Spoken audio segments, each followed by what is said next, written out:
Dans le village de Godo, niché au cœur de la dense forêt de Sipaliwini au Suriname, vivait une jeune fille du nom d'Amoussoï. Orpheline de mère depuis sa naissance, Amoussoï avait été élevée par son père, un homme bon et aimant nommé Sémon. Toutefois, lorsque Sémon se remaria avec une femme austère nommée Matouga, la vie d'Amoussoï se transforma en un véritable cauchemar. Matouga et sa fille Waiti, toutes deux d'une cruauté sans égale, n'avaient de cesse de rendre la vie d'Amoussoï misérable. Chaque jour, elle lui confiait les tâches les plus ingrates et ne manquait jamais une occasion de la rabaisser.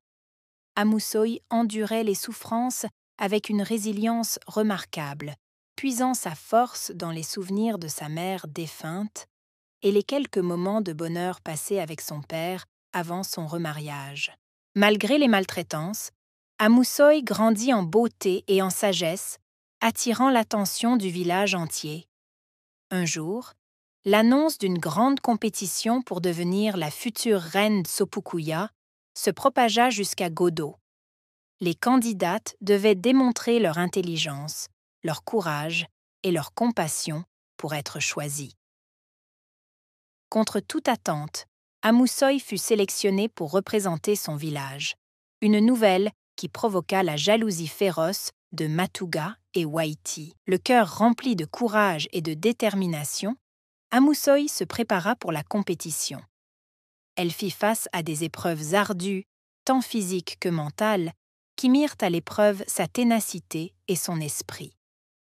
À chaque défi, elle se montra à la hauteur, surprenant même ses détracteurs les plus acharnés. Sa bonté naturelle et son intelligence lui valurent bientôt l'admiration des juges et des autres participants.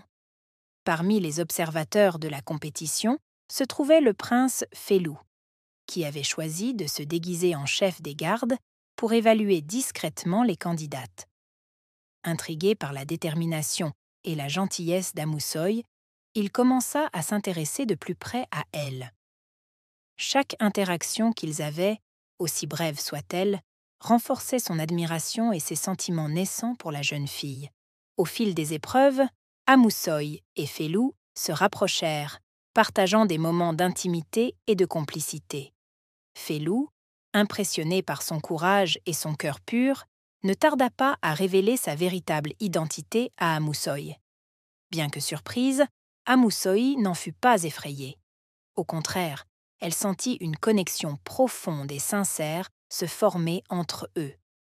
Le jour de la grande finale arriva, et Amoussoï se trouva face à un dernier défi, une épreuve de courage dans laquelle elle devait traverser une forêt infestée de dangers pour récupérer une plante rare, symbole de paix et de prospérité. Encouragée par les souvenirs de sa mère et les mots doux de Félou, elle s'élança dans la forêt.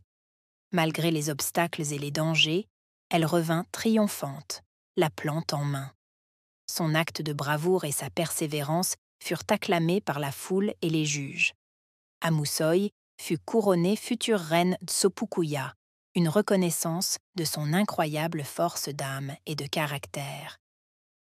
Matouga et Waiti, honteuses de leur cruauté, furent bannies du village, tandis que Sémon, le cœur rempli de fierté, assista à la transformation de sa fille en une véritable héroïne. Aux côtés du prince Félou, Amoussoï trouva enfin le bonheur qu'elle méritait tant. Leur amour, né dans l'adversité et forgé par le respect mutuel, devint une source d'inspiration pour tout le royaume. Ensemble, ils gouvernèrent avec sagesse et compassion, apportant prospérité et paix à Sopukuya et au-delà. Ainsi, l'histoire d'Amoussoï, la jeune orpheline devenue reine, résonna à travers les âges, rappelant à tous que même dans les moments les plus sombres, la bonté et le courage finissent toujours par triompher. Après son couronnement en tant que future reine Sopukuya, Amoussoï se consacra à la tâche ardue de reconstruire les liens au sein de son village et du royaume. Soutenue par le prince Félou, Elle initia de nombreuses réformes pour améliorer la vie de ses sujets. Elle instaura des écoles pour tous les enfants, des soins médicaux accessibles et des programmes pour aider les plus démunis. Sa vision éclairée et sa compassion lui gagnèrent rapidement le cœur de son peuple.